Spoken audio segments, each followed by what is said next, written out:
So this is the Khan Academy assignment called Volume with Cubes with Fraction Lengths. There are 3 things that we do, 3 steps. Step 1, find the volume of the big prism.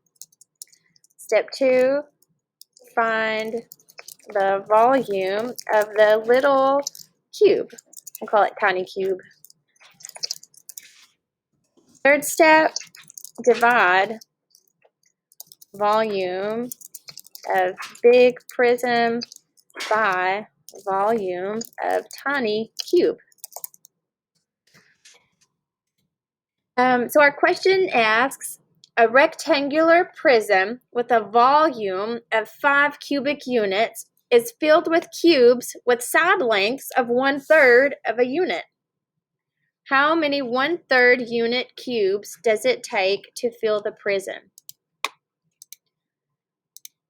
So our volume for our big prism is given to us.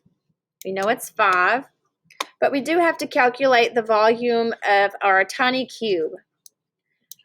I know if it's a cube, it's going to have congruent sides, congruent lengths, congruent angles. Cubes are exactly the same all the way around.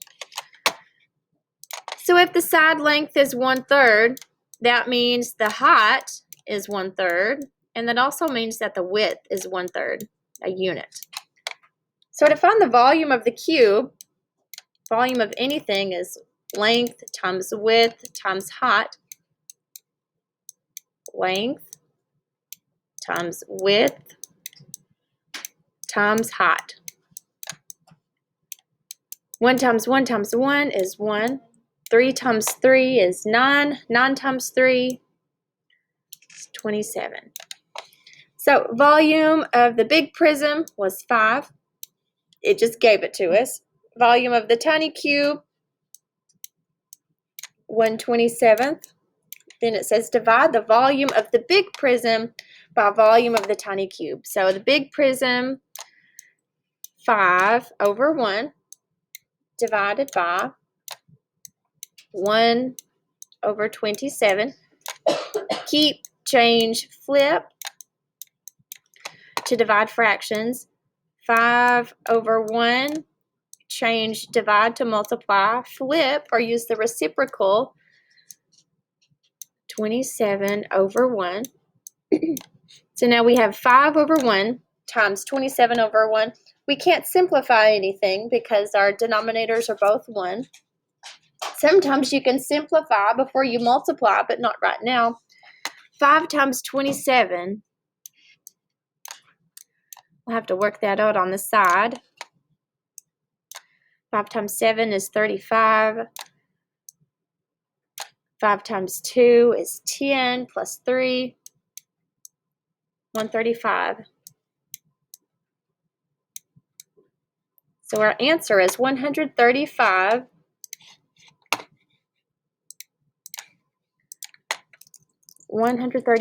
tiny cubes will fit into this prism.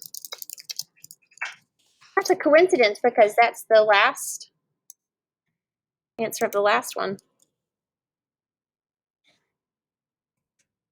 Let's do another one that has a picture of a cube.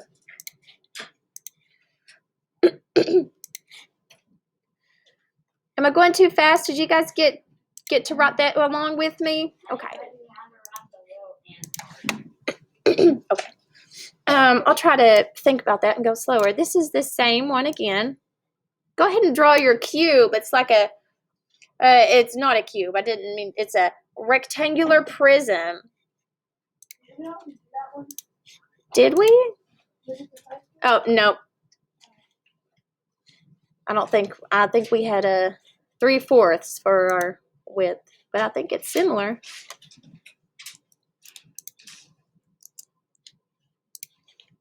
Just going to copy and paste our success criteria to the next page.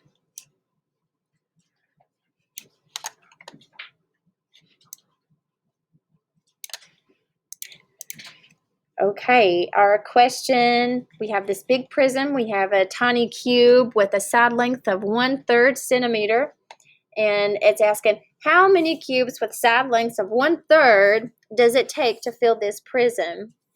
First of all, we have to find the volume of the big prism. Volume equals length times width times height. It doesn't hurt to write your formula every question. These are already in improper fraction form, but sometimes you'll have to convert a mixed number into an improper fraction. But thank you, Khan Academy. Did a little bit of that for us. Volume of the big prism, 5/3 times 4/3 times 2. 2 holes would be represented by 2/1. Multiply straight across.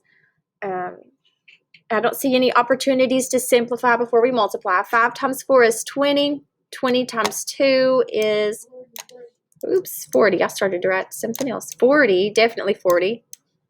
3 times 3 is 9. 9 times 1 is 9. We're going to leave this as an improper fraction for now because we're not finished working with it. 6 says criteria number 2, find the volume of the tiny cube. The question asked, how many cubes with side lengths of 1/3 centimeter does it take to fill this prism? We know with the cube, if the side length is 1/3, the height is 1/3, and the width is 1/3. So 1/3 times 1/3 volume equals length times width times height.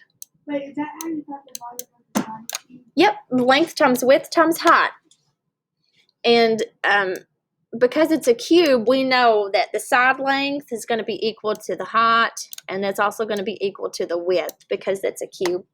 1 times 1 times 1. 3 times 3 is 9. 9 times 3 is 27.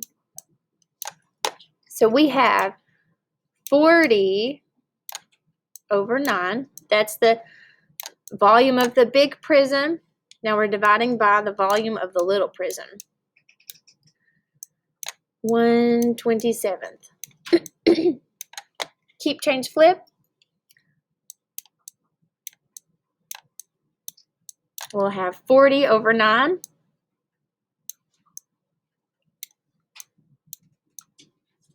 Change, divide to multiply.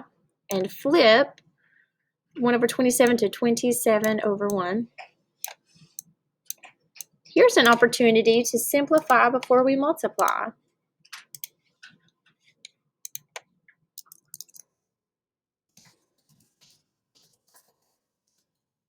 When you simplify before you multiply, you have to look at you have to be multiplying fractions, and you have to look at diagonals. 40 and 1, there's nothing that we can simplify that 40 to 1 ratio because 1 is the smallest denominator, is the lowest denominator possible. And 9 and 27, well, I know 9 is a factor of 27, and 9 is also a factor of 9. So I can say 9 will go into 9 1 time. 9 will go into 27 3 times. So now, after we simplified before we multiplied, we can multiply straight across. 40 times 3. Well, I know 4 times 3 is 12, so 120. And 1 times 1, so 120. 120 cubes can fit into this prism.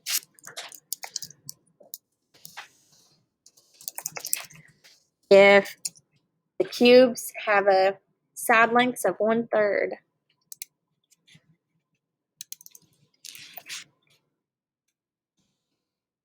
Okay. I'll let you guys work on that for a little bit, and we'll go over another Khan Academy assignment.